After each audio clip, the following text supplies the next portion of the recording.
Okay. Ito na. Inaantay nyo. Although, eto, marami talagang duda dito eh.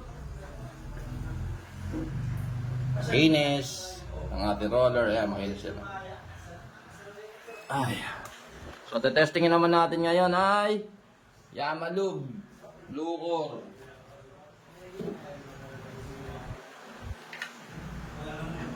Lucor.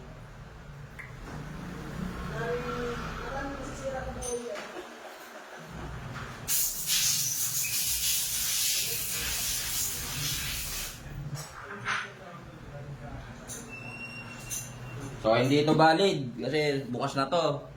Ito, valid natira lang to nung isang araw na may nagpa-change oil dito. Dala-dala to lang is, no? Tira niya to. So, kung ako yung tatanungin at kung magtitiwala kayo sa akin, ito, kalalagay lang namin ka makalawa. So, natira.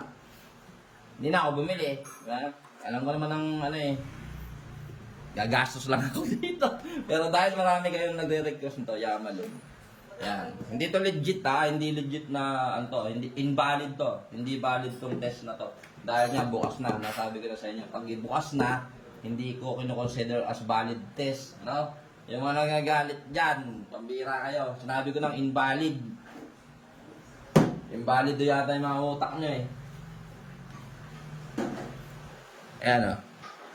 Wala. Ito, ano, for the sake of argument lang. Marami nakikurious, huwag niya palalabasan ng Lucor.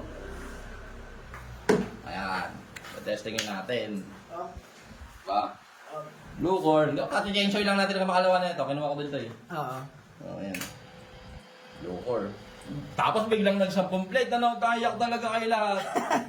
Yamalub, Lucor. So, testing, 1, 2, 3, 4, 5. So, break-in, first plate. Aba, boy. Maganda.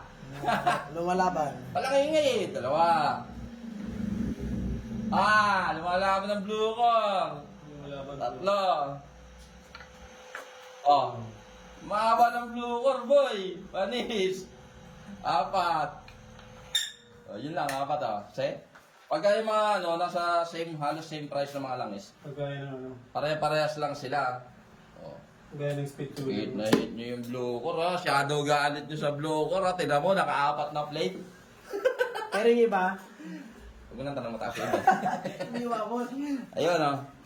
Para na invalid pa rin ha. Pero kung magtitiwala kayo sa akin, magiging valid test na yun. Kasi nga, kaka-chechoy lang namin ito eh.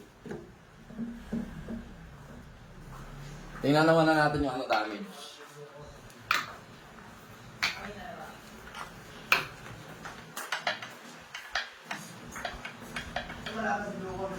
Malaban yung Lucor. Ba, ito yung bagyang-bagya lang oh.